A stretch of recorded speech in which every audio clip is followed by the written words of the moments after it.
ಕುರ್ಚಿ ಕದನದ ಚರ್ಚೆ ಮಧ್ಯೆನೇ ಇವತ್ತು ರಾಜ್ಯಕ್ಕೆ ರಾಹುಲ್ ಗಾಂಧಿ ಬರ್ತಾ ಇರೋದು. ಕೆಲವೇ ಕ್ಷಣಗಳಲ್ಲಿ ಮೈಸೂರಿನ ಏರ್ಪೋರ್ಟ್ಗೆ ರಾಹುಲ್ ಗಾಂಧಿ ಬರ್ತಾ ಇದ್ದಾರೆ. ಮಧ್ಯಾಹ್ನ 2:25 ಮೈಸೂರಿಗೆ ರಾಹುಲ್ ಗಾಂಧಿ ರೀಚ್ ಆಗ್ತಾ ಇದ್ದಾರೆ.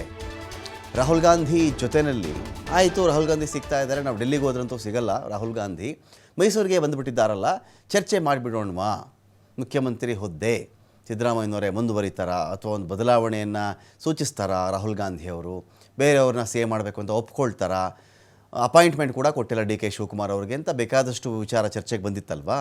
ಈಗ ರಾಹುಲ್ ಗಾಂಧಿ ಮಧ್ಯಾಹ್ನ 2:30 ಸುಮಾರಿಗೆ ಬರ್ತಾರಲ್ಲ, ಅವಾಗೇನಾದರೂ ರಾಹುಲ್ ಗಾಂಧಿ ಅವರನ್ನು ಡಿ ಕೆ ಶಿವಕುಮಾರ್ ಅವರು ಕಂಡು ಇದರ ಬಗ್ಗೆ ಚರ್ಚೆ ನಡೆಸ್ತಾರಾ ಅಥವಾ ರಾಹುಲ್ ಗಾಂಧಿ ಬಂದಿರತಕ್ಕಂಥ ಉದ್ದೇಶನೇ ಬೇರೆ, ಈ ಸಂದರ್ಭದಲ್ಲಿ ಆ ಚರ್ಚೆನೇ ಆಗಲ್ವಾ, ಈ ಒಂದು ವಿಚಾರ ಕೂಡ ಇದೆ. ಬಟ್ ಕುತೂಹಲ ಕೆರಳಿಸ್ತಾ ಇದೆ ರಾಹುಲ್ ಗಾಂಧಿ ಅವರ ಮೈಸೂರು ಭೇಟಿ. ಮೈಸೂರಿಂದ ಊಟಿಗೆ ಹೋಗ್ತಾ ಇದ್ದಾರೆ ರಾಹುಲ್ ಗಾಂಧಿ. ಮೈಸೂರು ಏರ್ಪೋರ್ಟ್ನಲ್ಲಿ ಮುಖ್ಯಮಂತ್ರಿ ಮತ್ತು ಉಪಮುಖ್ಯಮಂತ್ರಿ ರಾಹುಲ್ ಗಾಂಧಿ ಅವರನ್ನು ಆಹ್ವಾನ ಮಾಡ್ಕೊಳ್ತಾ ಇದ್ದಾರೆ, ಬರಮಾಡಿಕೊಳ್ತಾ ಇದ್ದಾರೆ ಅವರು. ಸೊ ಹಾಗಾಗಿ ಇದೇ ಸಂದರ್ಭದಲ್ಲಿ ಅವರು ಮೈಸೂರು ಏರ್ಪೋರ್ಟಲ್ಲಿ ಇಳಿದು ಊಟಿಗೆ ಹೋಗುವ ಹೊತ್ತಲ್ಲಿ ಅಥವಾ ಊಟಿಗೆ ನಾವು ಬರ್ತೀವಿ, ಕರ್ಕೊಂಡು ಹೋಗ್ಬಿಡ್ತೀರಾ, ನಿಮ್ಮ ಹಿಂದೆ ಬರ್ತೀವಿ, ಒಂದು 5 ನಿಮಿಷ ಅಪಾಯಿಂಟ್ಮೆಂಟ್ ಕೊಡ್ತೀರಾ, ಕೇಳಬಹುದೇನೋ ನಮಗೆ ಗೊತ್ತಿಲ್ಲ. ವಿಚಾರ ಮುಖ್ಯಮಂತ್ರಿ ಹುದ್ದೆ ಅಲ್ವಾ, ಊಟಿಗೆ ಬನ್ನಿ ಅಂದರೆ ಹೋಗಬಹುದು, ಗೊತ್ತಿಲ್ಲ ನಮಗೆ. ಅಧಿಕಾರ ಹಸ್ತಾಂತರದ ಬಗ್ಗೆ ಚರ್ಚೆ ಆಗೋದು ಅನುಮಾನ.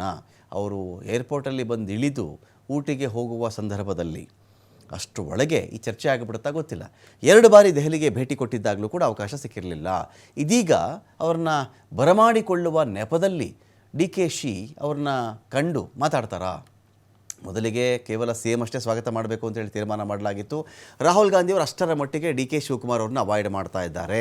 ದೆಹಲಿಗೆ ಇದೇ ಡಿ ಕೆ ಶಿವಕುಮಾರ್ ಹೋದರೂ ಕೂಡ ಅವರು ಅಪಾಯಿಂಟ್ಮೆಂಟ್ ಕೊಡೋಕ್ಕೆ ನಿರಾಕರಿಸ್ತಾ ಇದ್ದಾರೆ, ಚರ್ಚೆ ಮಾಡೋಕ್ಕೂ ನಿರಾಕರಿಸ್ತಾ ಇದ್ದಾರೆ.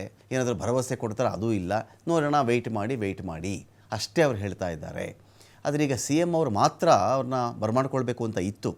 ಡಿ ಕೆ ಶಿವಕುಮಾರ್ ಅವರು ಕೂಡ ಇದರಲ್ಲಿ ತಮ್ಮ ಹೆಸರನ್ನು ಸೇರಿಸ್ಕೊಂಡಿದ್ದಾರೆ. ರಾಹುಲ್ ಜೊತೆ ಸಂಪುಟ ಪುನರಚನೆಯ ಬಗ್ಗೆ ಒಂದು ಕಡೆ ಮುಖ್ಯಮಂತ್ರಿಗಳು ಚರ್ಚೆಗೆ ಮುಂದಾಗಿದ್ದರು. ಇದೀಗ ಡಿ ಸಿ ಎಂ ಕೂಡ ಜೊತೆಯಲ್ಲಿ ಇರುವ ಹಿನ್ನೆಲೆಯಲ್ಲಿ ಮಾತುಕತೆ ಆಡೋದೇ ಅನುಮಾನ ಅಂತ ಹೇಳಲಾಗ್ತಾ ಇದೆ.